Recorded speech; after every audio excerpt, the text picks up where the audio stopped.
Hair మృదుగా సన్నగా నిగనిగగా ఉండాలంటే పాటించాల్సిన నియమాలు: ఎక్కువ వాటర్ తీసుకోవాలి, ఖచ్చితంగా రోజువారీ 9 గ్లాసుల వాటర్ తీసుకోవాలి. దాంతోపాటు హెయిర్ స్టైలింగ్, ఎక్సెస్ హీట్ అనేది చేయకుండా అవసరం ఉన్నప్పుడే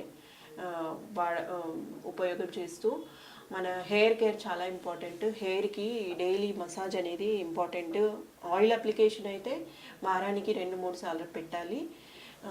హెయిర్ కేర్లో జస్ట్ ఫింగర్ టిప్స్తో మనము జస్ట్ 5 to 10 minutes ఇలా మసాజ్ రోజువారీ చేసినట్లయితే సర్క్యులేషన్ మంచిగా అవుతుంది, మృదువుగా నల్లగా హెయిర్ అనేది పెరుగుతుంది. దాంతోపాటు పోషక విలువలున్న ఆహారాలు తీసుకోవాలి. ముఖ్యంగా ఆకుకూరలు, ప్రోటీన్ డైట్ ఎక్కువ చేయాలి. వైటమిన్ D3 అనేది ఎక్కువ కన్జ్యూమ్ చేయాలి. అంటే ఎగ్, మిల్క్, పన్నీరు, టాఫీ లాంటివి ఎక్కువ తీసుకుంటూ ఉండాలి.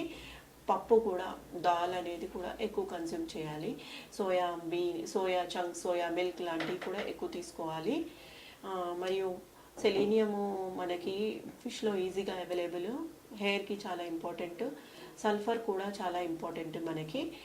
సో కాబట్టి ఆనియన్ జ్యూస్లో ఎక్కువ మోతాదులో ఉంటుంది. పచ్చి ఆనియన్ని జ్యూస్గా చేసుకొని ఆనియన్ జ్యూస్ని హెయిర్ రూట్స్లో పెట్టి 20 minutes అలాగే వదిలేసి తర్వాత హెయిర్ వాష్ చేయాలి. ఇంకా హెయిర్ మాస్క్లు చిన్న చిన్నవి, టొమాటో పల్ప్ కానీ లేదా మెథి సీడ్స్తో ఓవర్ నైట్ నీళ్ళల్లో సోక్ చేసి దాన్ని పేస్ట్ లాగా చేసి నెక్స్ట్ డే హెయిర్ మాస్క్ లాగా చేసి హెయిర్ వాష్ చేసుకోవాలి. దాంతో మృదుగా అవుతుంది.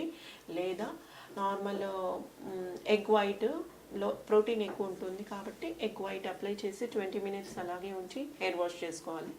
దాంతో కూడా మృదుగా అవుతుంది. సో మన హోమియోపతి ట్రీట్మెంట్ వచ్చినట్లయితే మనకి వెస్బెడిన్, యాసిడ్ ఫ్లో లాంటి మెడిసిన్స్తో పాటు థైరాయిడ్ కూడా ఉంది. సో డాక్టర్ పర్యవేక్షణలో కాన్స్టిట్యూషనల్ మెడిసిన్ ఇవ్వడం జరుగుతుంది. ధన్యవాదాలు.